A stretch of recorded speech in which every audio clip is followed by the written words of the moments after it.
Okay, I'm going to read to you the first chapter of Poison Study by Maria Snyder, and some things I want you to think about while you're listening to the story, other than just really enjoying the story. Notice how the author uses incredible sensory details to provide descriptions so that you can be a participant in the story. One of the ways that we have the reader walk alongside us is to give the sights, sounds, smells, tastes, and touches that we are experiencing. So your first assignment will be a personal narrative essay. And so while this is a fiction book, you can see some of the techniques that the author uses that you'll be able to use in your essay. So just kind of pay attention to her incredible, vivid descriptions. The second thing I want you to notice is the fact that even though this is a fiction book, means it's all made up, it is in first person. It's told I this, I that, this happened to me. That's how you'll be doing your first narrative. In fact, all the essays this semester will be from your perspective. They'll all be in first person. The last thing I want you to pay attention to are the storytelling techniques, the order of events.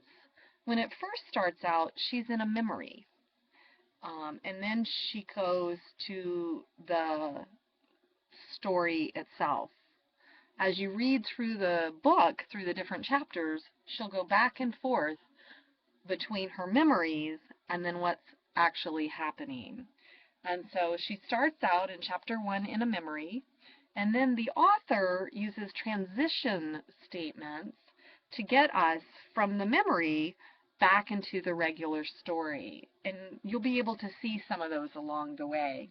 So I'm going to start reading, and I hope this is going okay for you, that you can hear it all right.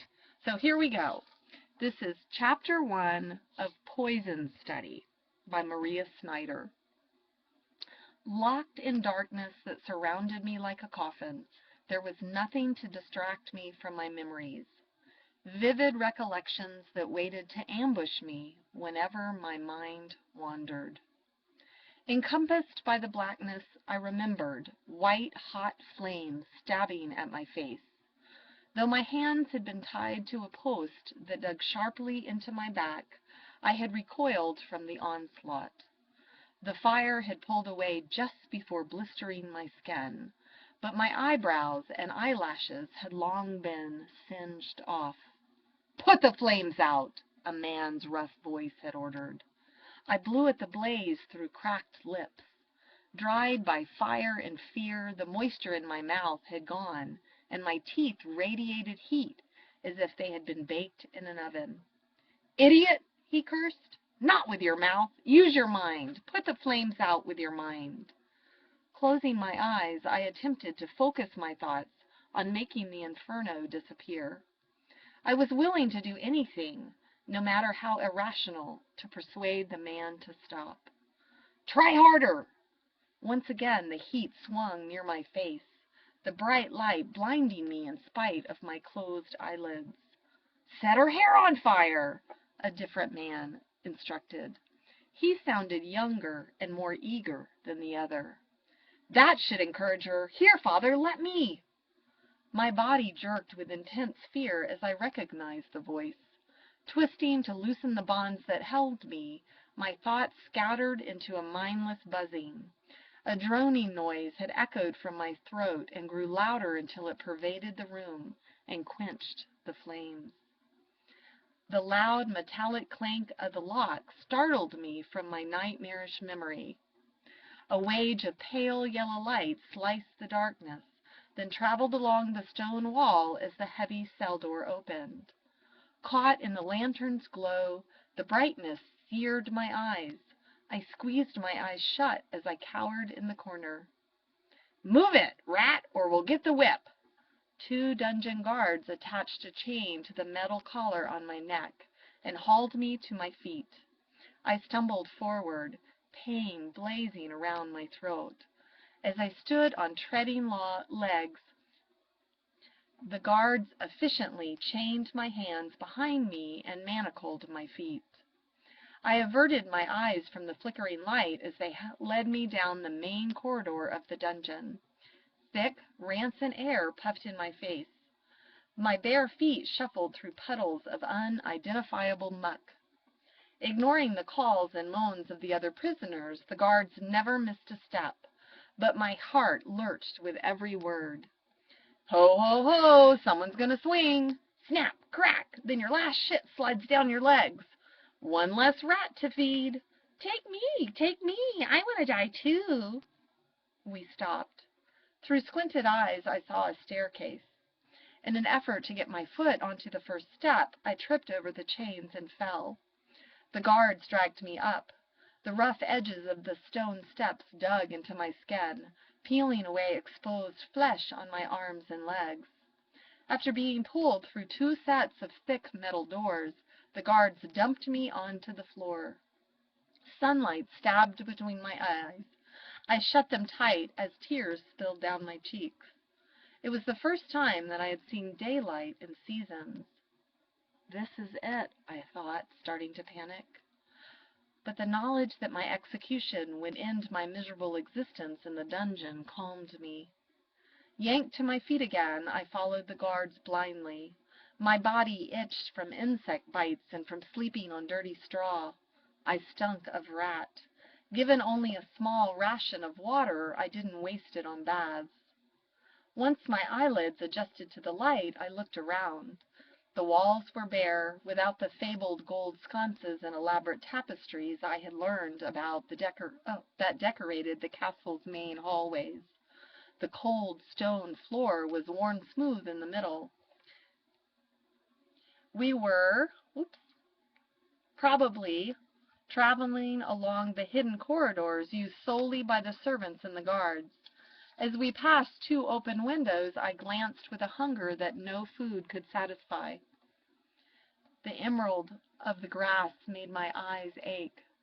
Trees wore cloaks of leaves, flowers laced the footpaths and overflowed from barrels. The fresh breeze smelled like an expensive perfume, and I breathed deeply.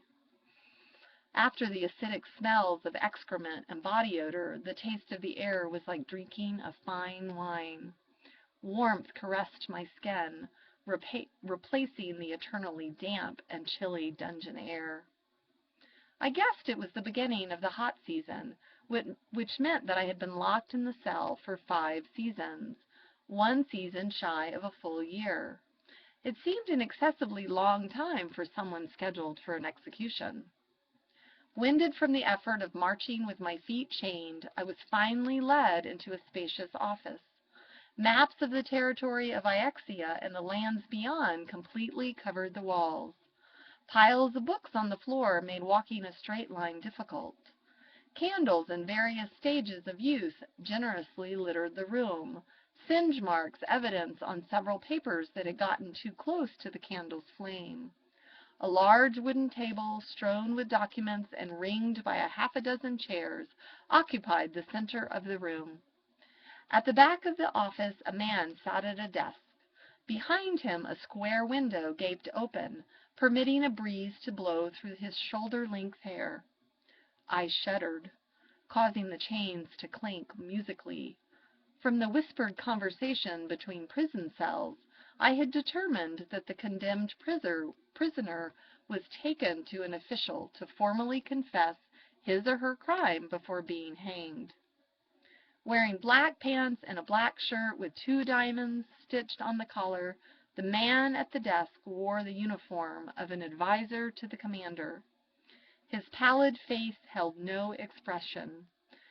As his sapphire blue eyes scanned me, they widened slightly in surprise. Suddenly, conscious of my appearance, I glanced at my tattered red prison gown and dirty bare feet roughened with yellow calluses. Dirt-streaked skin showed through the rips in the thin fabric. My long black hair hung in greasy clumps. Sweat-soaked, I swayed under the weight of the chains. A woman? The next prisoner to be executed is a woman? His voice was icy. My body trembled on hearing the word executed aloud. The calm I'd established earlier fled me. I would have sunk sobbing to the floor if the guards weren't with me. The guards tormented anyone who showed any weakness. The man tugged at the black ringlets of his hair. I should have taken the time to reread your dossier. He waved impatiently at the guards. You're dismissed. When they were gone, he motioned me to the chair in the front of his desk. The chains clanged loudly as I perched on the edge. He opened a folder on his desk and scanned the pages. Yelena, today may be your lucky day, he said. I swallowed a sarcastic reply. An important lesson I had mastered during my dungeon stay was never to talk back. I bowed my head instead and avoided eye contact. The man was quiet for a while. Well behaved and respectful. You're starting to look like a good candidate. Despite the clutter of the room, the desk was neat. In addition to my folder and some writing implements, the only other items on the desk were 2 small black statues, a set of panthers carved to lifelike perfection that glittered with streaks of silver. You've been tried and found guilty of murdering General Brazel's only son, Rayed. He paused, stroking his temple with his fingers. That explains why Brazel's here this week, and why he has been unusually interested in the execution schedule. The man spoke more to himself than to me. Upon hearing Brazel's name, fear coiled in my stomach. I steadied myself with a reminder that I was soon to be out of his reach forever. The territory of Iexia's military rule had produced strict laws called the Code of Behavior. During peacetime, proper military conduct didn't allow the taking of a human life. If murder was committed, the punishment was execution. Self-preservation or an accidental death was not considered acceptable excuses. Once found guilty, the murderer was sent to the commander's dungeon to await a public hanging. I suppose you're going to protest the conviction. Say you were framed or killed out of self-defense. He leaned back in his chair, waiting with a weary patience. No, sir, I whispered, all I could manage from unused vocal cords. I killed him. The man in black straightened in his chair, shooting me a hard look. Then he laughed aloud. This may work out better than I had planned. Yelena, I'm offering you a choice. You can either be executed, or you can be Commander Ambrose's new food taster. His last taster died recently, and we need to fill the position. I stared at him, heart pounding. He had to be joking. He was probably amusing himself. Great way to get a laugh. Watch hope and joy shine on the prisoner's face, then smash it by sending the accused to the noose. I played along. A fool would refuse the job. My voice rasped louder this time. Well, he said, it's a lifetime position. The training can be lethal. After all, how can you identify poisons in the commander's food if you don't know what they taste like? He tidied the papers in the folder. You'll get a room in the castle to sleep, but most of the day you'll be with the commander. No days off, no husband or children. Some prisoners have chosen execution instead. At least they know exactly when they're going to die. Rather than guessing, it's going to come with the next bite. He clicked his teeth together, a feral grin on his face. He was serious. My whole body shook. A chance to live? Service to the commander was better than the dungeon, and infinitely better than the noose. Questions raced through my mind. I'm a convicted killer. How can they trust me? What would prevent me from killing the commander or escaping?